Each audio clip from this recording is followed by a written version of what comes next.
Hey, this is Bill Simmons from the Bill Simmons Podcast, here to tell you that Michelob Ultra is giving you the chance to win tickets to the NBA Finals. That's right, the 2025 NBA Finals. Just head to MichelobUltra.com/NBA Finals.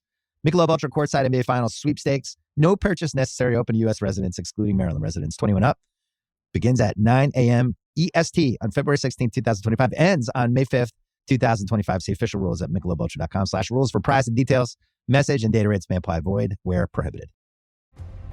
Get ready for Netflix's gripping new medical drama, Pulse. Set in a cutting-edge Miami trauma center, third-year resident Dr. Danny Sims is unexpectedly thrust into a promotion when beloved chief resident Dr. Xander Phillips gets suspended. Then, with the emotional and physical stakes at their highest, a storm will push the hospital and its residents to their limits. Witness how life can change in a heartbeat when you're operating under pressure. Watch Pulse April 3rd, only on Netflix. Amateur Traveler, episode 939. Today, Amateur Traveler talks about small towns and hiking trails, bathhouses and waterfalls, castles, and a very large cuckoo clock as we go to the Black Forest in Germany. This is Chris Christensen from Amateur Traveler. Let's talk about the Black Forest. I'd like to welcome back to the show Matt Kepnes, or Nomadic Matt from nomadicmatt.com, who's come to talk to us about the Black Forest. Matt, welcome back to the show. Thanks for having me, Chris. It's always a pleasure to be here and to talk to you. We go back long to 2008. You were the first media I ever did when I started. Wow. Was it that? I thought it was even before then, but it's been a long time since we first talked. An episode, if I want to say, about Western Australia was the very first time you were on the show. That was, yeah. And congratulations on a new book that is just coming out, the How to Travel the World on $75 a Day. Thank you. Yeah, it's my first book since 2019, and I'm excited for it. I forgot how much work they take, but this is good. This is the big guide update post COVID and inflation. Yeah. So much of it. I thought it was just going to be a light update, but I was dumping chapters left and right because just so much has changed. The world has changed a bit since 2019, but let's talk about Germany. What is your connection with the Black Forest, and where is the Black Forest first? Yeah, so the Black Forest is in southwestern Germany, straddling the border with France and Switzerland. And my connection to it is I always, and this is a false connection, associated with the Brothers Grimm, but it turned out they did their research further north in central Germany. But my mind of the Black Forest was Hansel and Gretel and all their stories and everything. I've always wanted to visit this sort of mythic place, deep forest lurking with danger and such. So it's always been on my list to go, but I didn't get around to it until 2024. Excellent. And this show, having Matt on, has been in planning works for months. We started talking early last fall, I think, based on when the book was going to come out. And it just so happens that we just did a show on Stuttgart. There is going to be a little overlap between this show and last show. So there'll be a great combination. You have 2 weeks. You can listen to that show and go there and then follow up with this one. Why should someone go to the Black Forest now that you've been there? Yeah. Luckily, there are no big bad wolves there. So you will not have to worry about being eaten. But instead, you will find a lot of forests, which is good. So much of the Black Forest is new growth forest, since a lot of it was chopped down in the 1700s and 1800s. So they've been generating it since then. Don't think of this as like true forest wilderness. Primordial forests. Yeah. But you'll find incredible hiking, lots of lakes, waterfalls, and cute little quintessential German towns with beautiful architecture. There's a lot of hot springs around the Baden Baden area. There's just great food. And I just really loved the welcome vibe of the people. It's not very touristy. The northern city of Heidelberg, which is where I started on this trip, saw a lot of tourists, and I think that's because of its close proximity to Frankfurt. But the deeper I got into the region, the fewer tourists I saw. And in fact, most of the tourists I saw were other Germans. What itinerary are you going to recommend for us? You're starting us in Heidelberg. Yeah, so it depends on your length of time. I think 10 to 14 days is probably the ideal itinerary, but we'll do like a 1 to 2 week one. Okay. So if you have a week, I would spend 2 days in Heidelberg. It's a college town. It's got one of the oldest universities in the region. It is very medieval. The city center is very small. There is a castle there, The ruins of one. the ruins of a castle there, as well as a very famous contemporary art museum and hiking around the mountains. Because it's a university town, there's a very lively nightlife scene as opposed to some of the other towns. And so a lot of comedy shows and cool bars. So it's got a really nice vibe to it. One of my favorite places.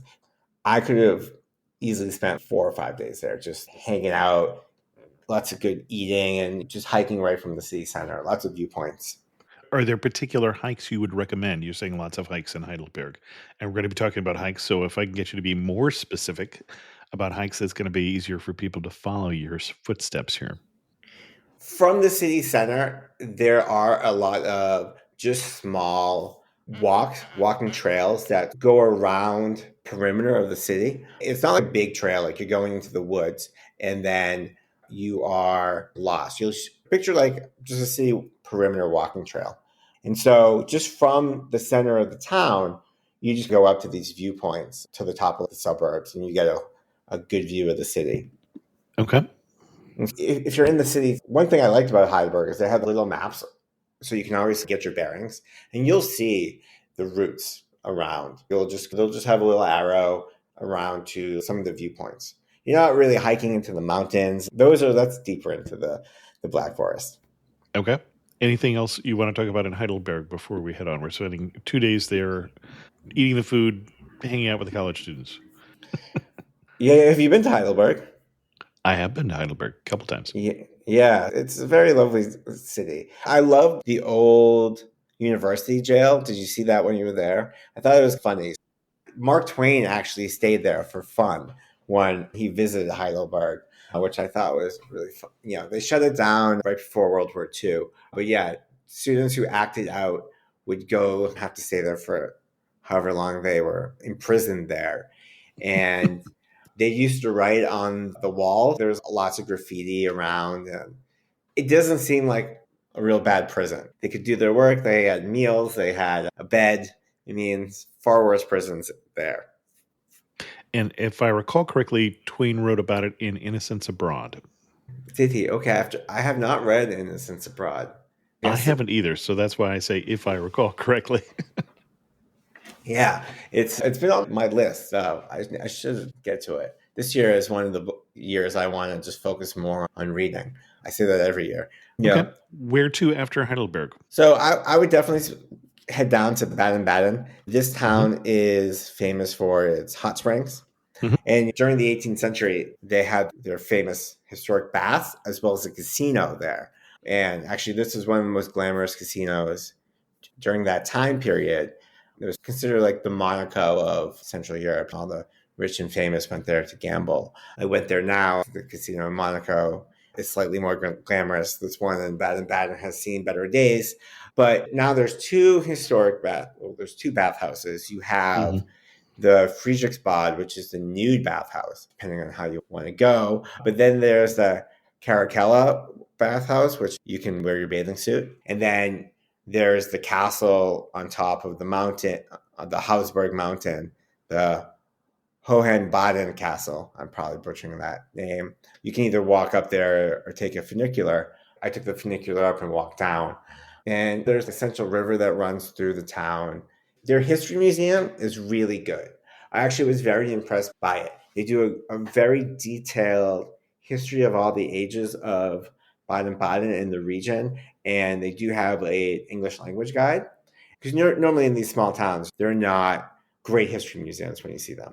In the sense that they're not either very detailed, they're either too small, or like it's all in the local language, so you don't really know what's going on. This one did a really detailed job of Baden-Baden in the region. And so definitely recommend visiting that. You could do 2 days there. I did one night. But I would definitely, if you're only going to do one night, make sure you get there really early in the morning so you have enough time to go to the castle, maybe do one of the hot springs and wander around in the evening. There's a great park that spans the northern to the southern part. It runs right through the city, and it's a very beautiful walk. And along the way, as you meander through the stream, you see all the old mansions that are not, a lot of them are event spaces now, but you see all the old mansions from the 17, 1800s. And so it's a very pretty town. Okay. So there, I would consider, again, if you only have a week, go to Freiburg, which was my absolute favorite place in the region. Stunning. Most of it is rebuilt, especially in the historic center, because about 80% of it was destroyed during World War II. But they rebuilt it to resemble the old historic part of the city. Mm-hmm.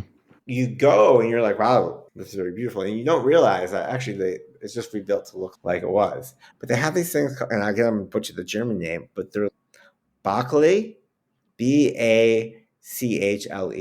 And they're these little open streams that run through the city center. And nowadays they bring water around. Back in the old days, it was how they got water from the main river that is adjacent to the city, into the city. But now it's just, but during the summertime, which is when I went, people with their feet in there, restaurants will put tables over them. So they become a place where people just hang out, put their feet in, cool down. I saw lots of people, they had their bottle of wine in it because the water is really cold. Flower shops had flowers. Kids are putting sailboats down. And I thought it really just gave it such a fun atmosphere that it was something really unique. And I found this really cute wine bar. I just put my foot in there and just drank a glass of wine. Do you recall the name of the wine bar? Yeah, it's actually called, this is a bistro. It's Radley Fine Kost. So Radlefeinekost. It's just a little bistro, and in front of it, there's the stream, and then they put tables out there. Good food, have cheese, good apps. So great wine. The region is more known for its white wine, so really good crisp whites. And right across the way, you have a beautiful area where you have Colmar, Strasbourg, and all that region. They share a culinary wine tradition because in Freiburg, one of the places you can go is you can go up the mountain. They call it the Castle Mountain, the Schlossberg. It's right there. There's lots of beer gardens along the way. It buttresses the city. And from the beer garden on top, it's not a mountain, huge peak. It's like a giant hill, but you can see into France. And it gives you sweeping views of the whole region. And there's beautiful beer gardens around on that mountain. And it looks like there's an observation tower you can go up into on the mountain to get even a better view. Yeah, there's a deck right on top, Friedrichsdrum.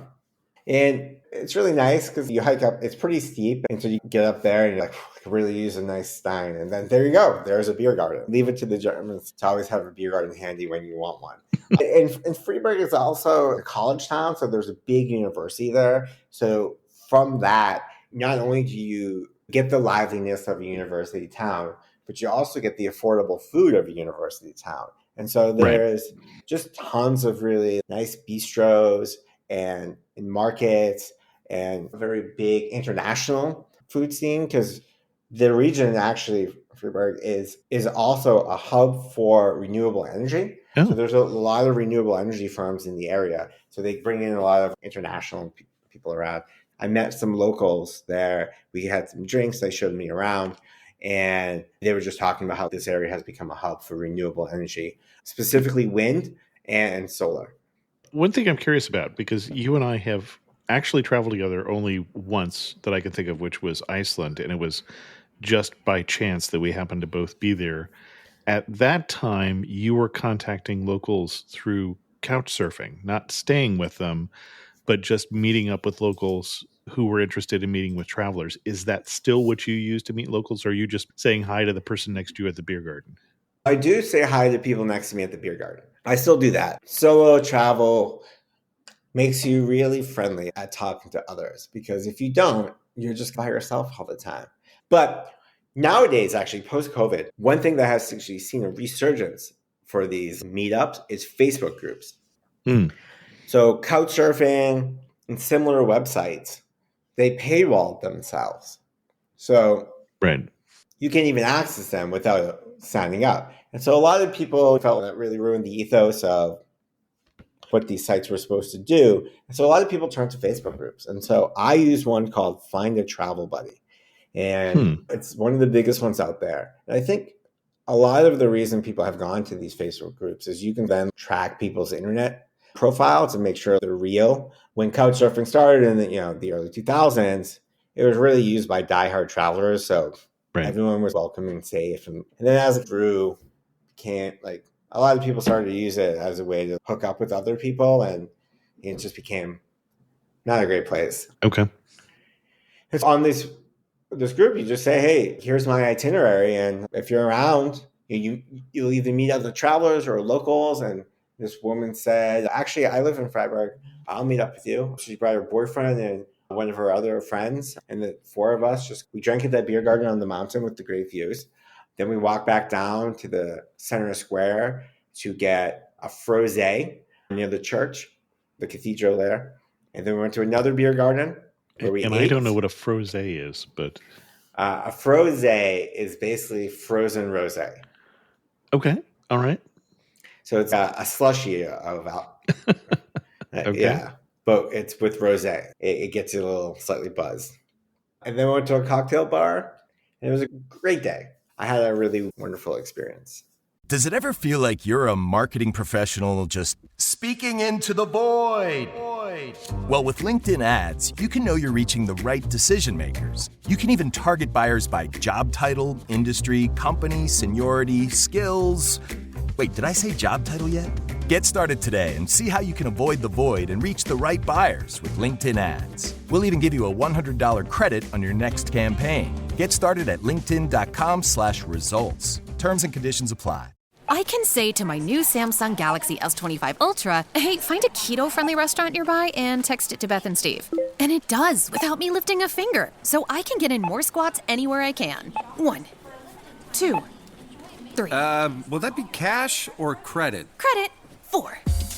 Galaxy S25 Ultra, the AI companion that does the heavy lifting so you can do you. Get yours at Samsung.com. Compatible with select apps. Requires Google Gemini account. Results may vary based on input. Check responses for accuracy.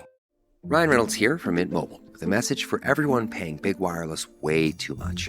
Please, for the love of everything good in this world, stop. With Mint, you can get premium wireless for just $15 a month. Of course, if you enjoy overpaying, no judgments, but that's weird. Okay, one judgment. Anyway, give it a try at mintmobile.com/switch. Upfront payment of $45 for 3-month plan, equivalent to $15 per month required. Intro rate first 3 months only. Then full price plan options available. Taxes and fees extra. See full terms at mintmobile.com. Cool. And sorry to interrupt you for that, but I just knew that you do a lot of solo travel, so I thought you might, in fact, have some tips like that. Cool. Yeah. Anything else you would recommend we do in Freiburg? So from Freiburg, you can go, there's a few places. So a lot of people go to Schieberg to see the giant cuckoo clock. I would recommend that as a day trip. I did that as an overnight trip, and there's really not much there to see. There's the giant cuckoo clock, as well as the Schieberg waterfall. And that's really it. This is a very small town. And obviously, in the Black Forest, everywhere you go, you can find a hiking path if you really want to. But I would recommend leaving early in the morning, go to Schieberg, spend the day there, and come back. Okay. Because it's a cute little town. The waterfall is really nice. The giant cuckoo clock is just a kitschy giant cuckoo clock. But the town's really not worth a whole day. Okay. And then another thing you could do from Freiburg. Freiburg is a really good base of operations.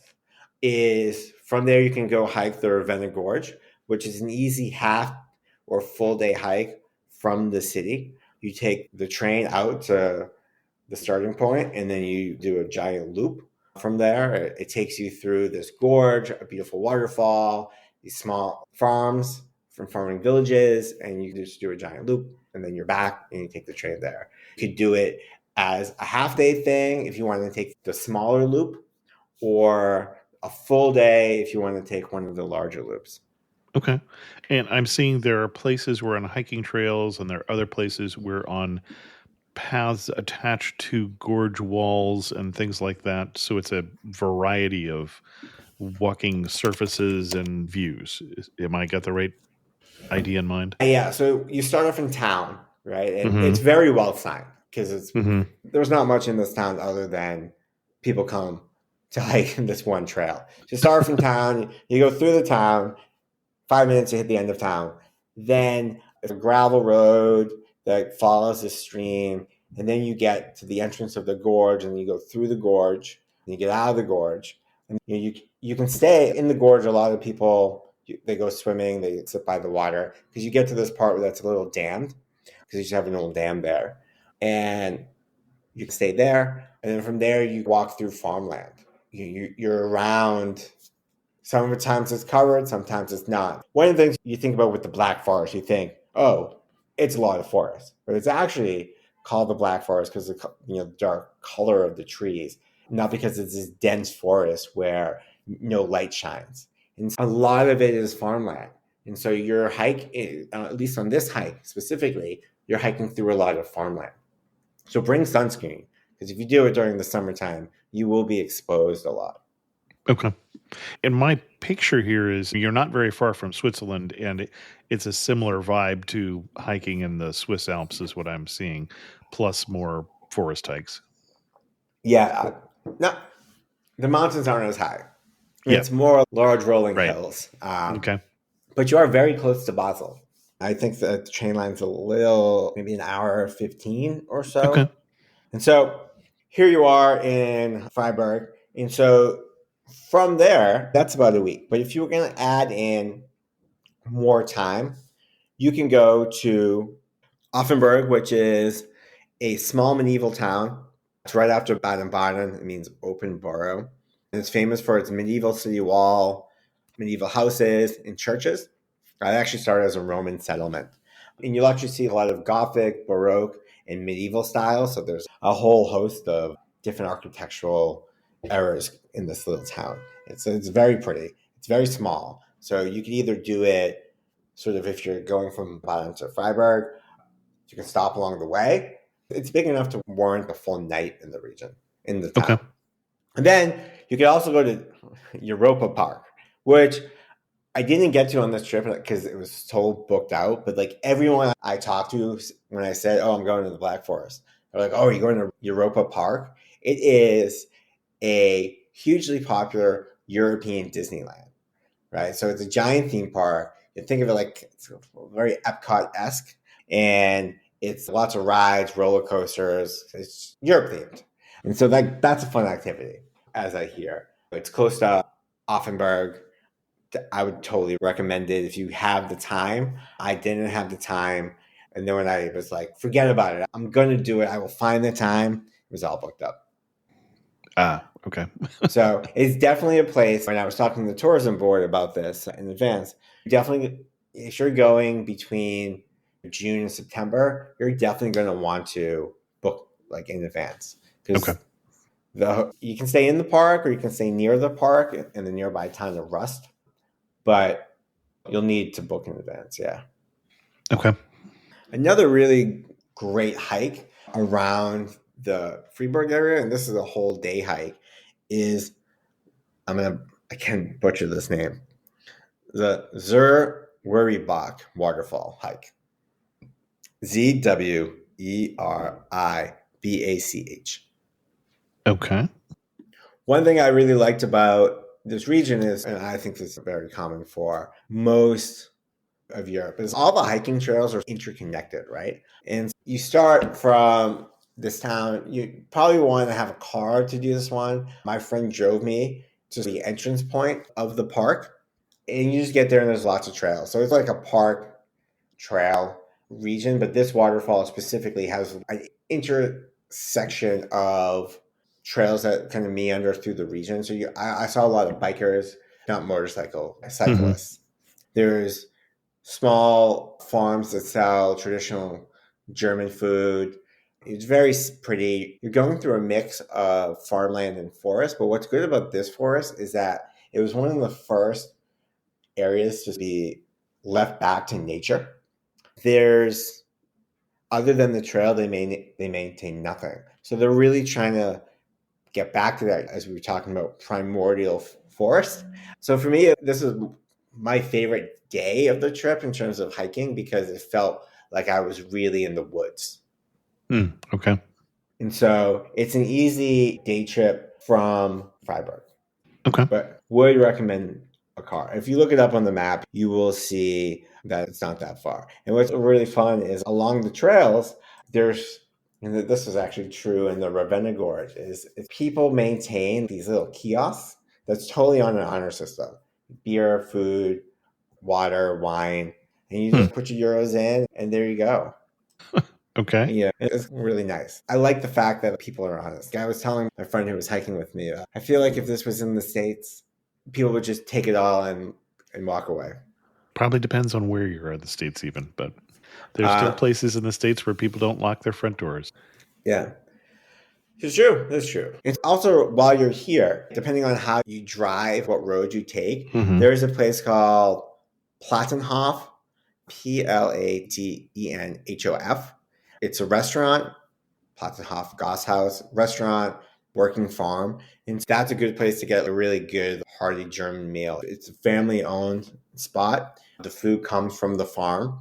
You'll get very traditional sauerkraut and sausages and everything. Yeah, you could drive there and do the very short walk to the waterfall and then go back. But if you wanted something more intense, you could just do the whole trail circuit. Yeah, I was seeing a very short hike of just a little over a kilometer, and then I was seeing a larger loop that was maybe 5 miles. So it seemed like there was some variation. Yeah, so if you start off at the restaurant, yeah, you could do that short walk and you're down the hill and up a short hill.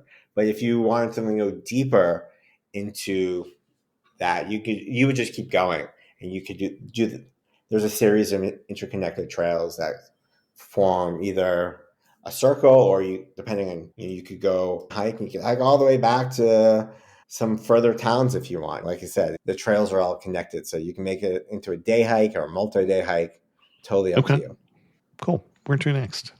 So there's also Titisee Lake, which is another place.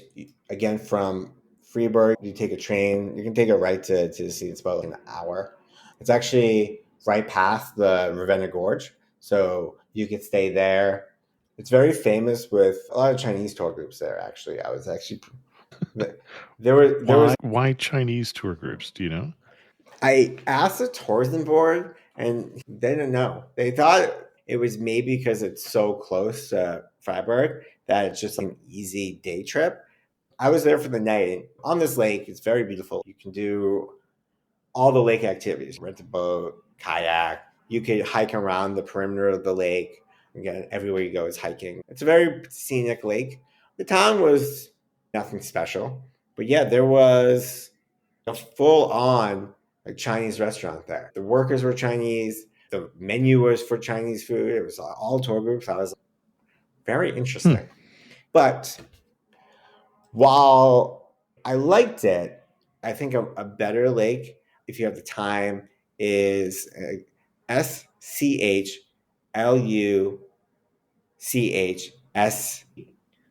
Schluchsee. And that lake, a little more deeper into the forest, so you'll have to take more connecting local trains if you don't have a car.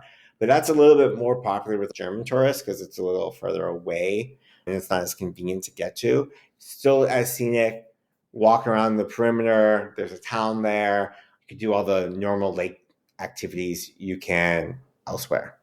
Okay. And so that would really give you a good 2-week trip.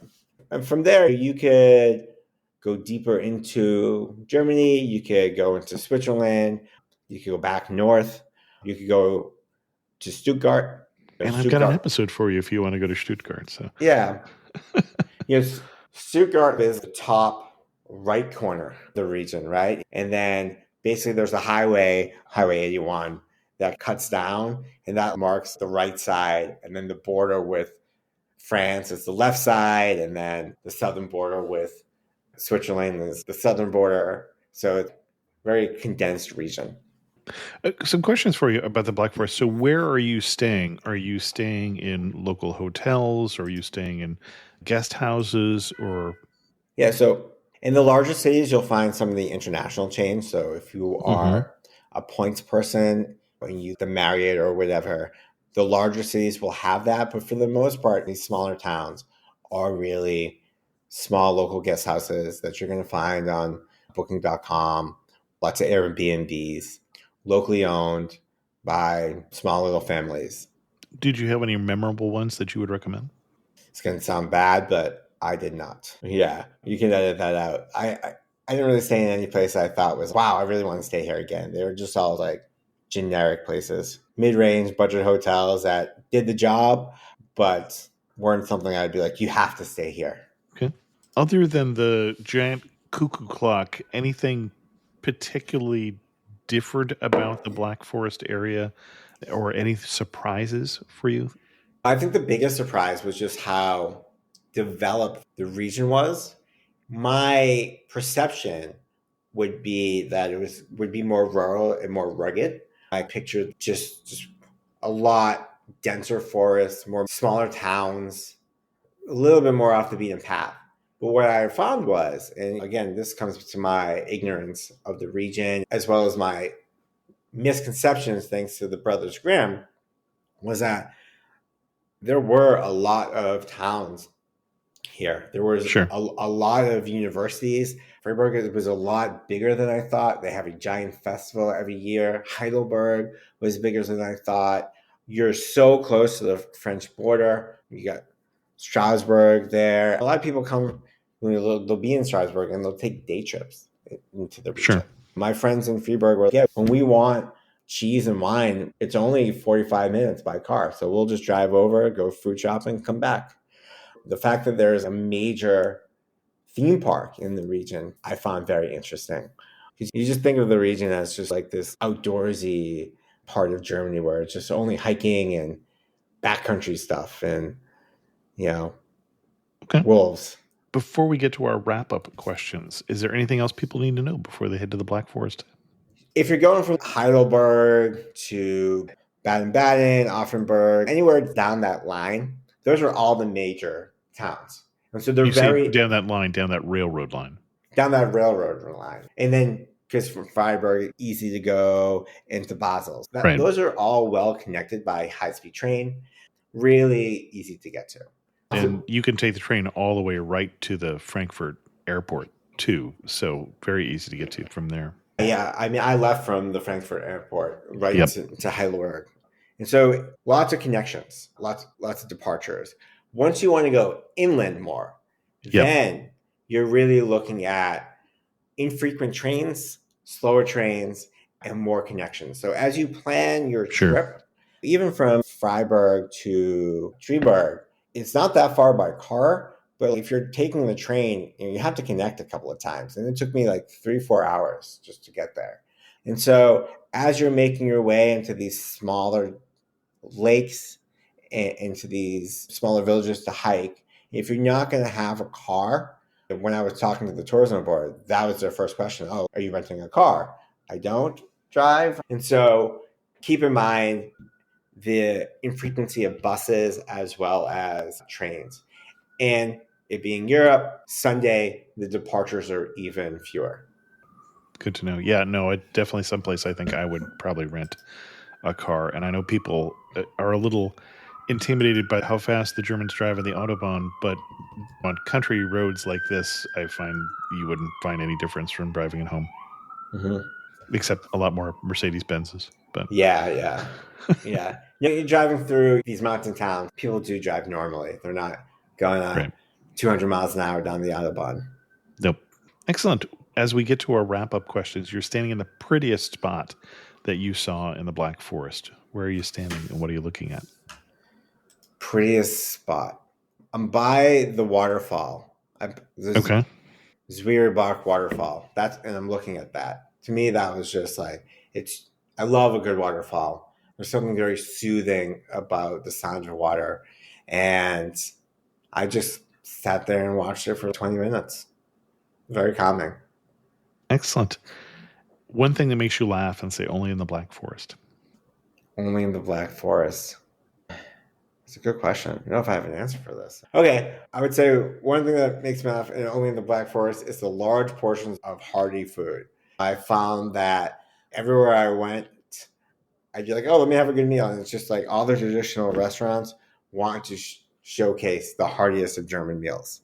A lot of good pig knuckles or things like that. So much pig knuckle. It's a good thing you're hiking because, man, you're eating a lot of calories. All right.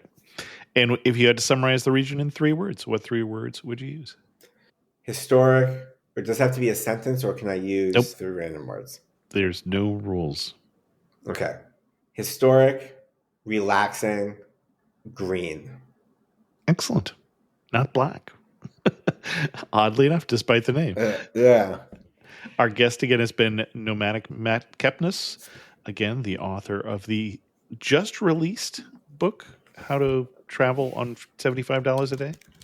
Correct. $75 a day. I'll put a link to that in the show notes so you can get that book if you're interested in getting his latest version. And this one went up this time. Wasn't it $50 a day in the last version you did? Yeah, the last edition of this book was in 2017, and that was $50 a day. But inflation. Are you going to nicer places now that you're doing $75 a day, or is it just more expensive? It's just more expensive. Okay. Got it. And are you covering any particular regions, or are you covering style of travel in your new book? Yeah, this is more about the style of travel. It's about finding the deals so you're never overpaying, and knowing how to get the local experiences and more off the beaten path. Just fun. Excellent. And if we were sending people to Nomadic Matt to your best post on the Black Forest, where are we going to send them? I have a post called the Black Forest Itinerary that I can send you, and you put in the show notes. Excellent. I will do that. Matt, thanks so much for coming back on Amateur Traveler. I'm not sure how many times. I think this is maybe your 3rd time on the show, I want to say, but I can't remember how many times you've been on in the years that we have known each other. I think it's probably our 3rd.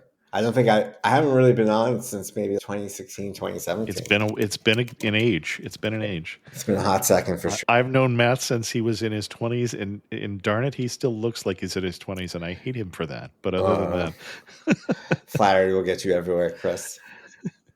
And Matt, thanks so much for coming on and sharing with us your love for Germany and the Black Forest. Thanks for having me. It's always a pleasure to chat.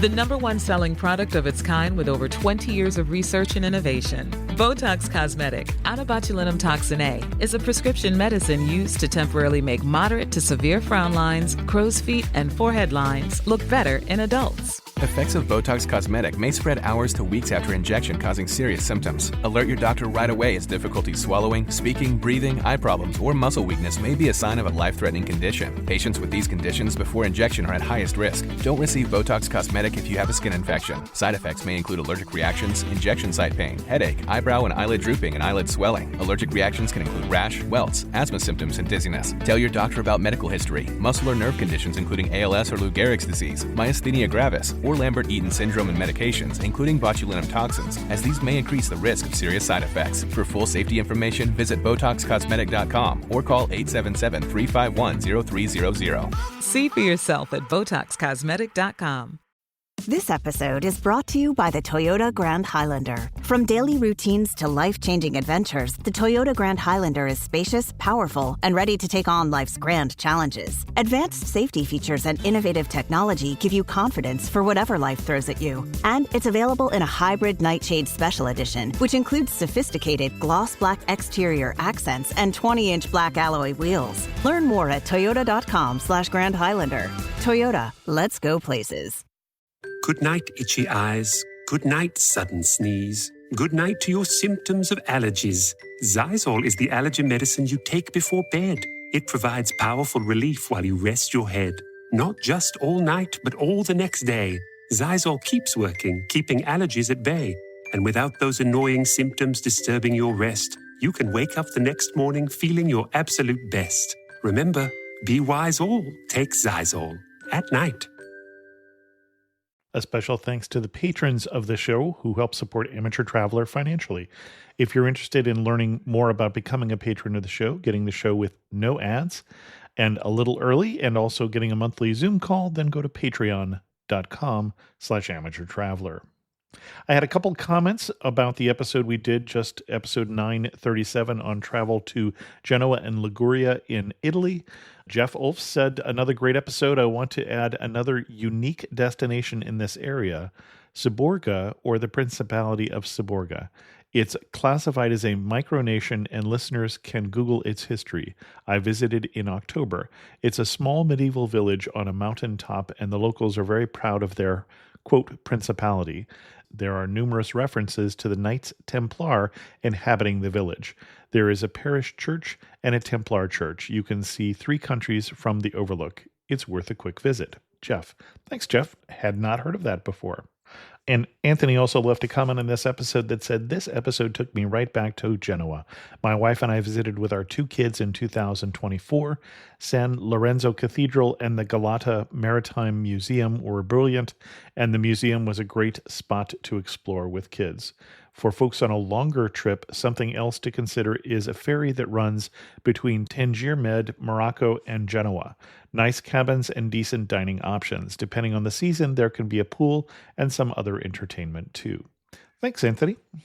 And again, remember the trip in 2006 will be to Uzbekistan and Turkmenistan, and I'm going to be opening up that trip probably this week in the Amateur Traveler Trips Facebook group. Go to amateurtraveler.com/trips if you're interested in joining there. And with that, we're going to end this episode of Amateur Traveler. If you have any questions, send an email to chris2x@gmail.com, or better yet, leave a comment on this episode at amateurtraveler.com like Anthony did. And as always, thanks so much for listening. I got to see one more cathedral. I got to sit in one more castle.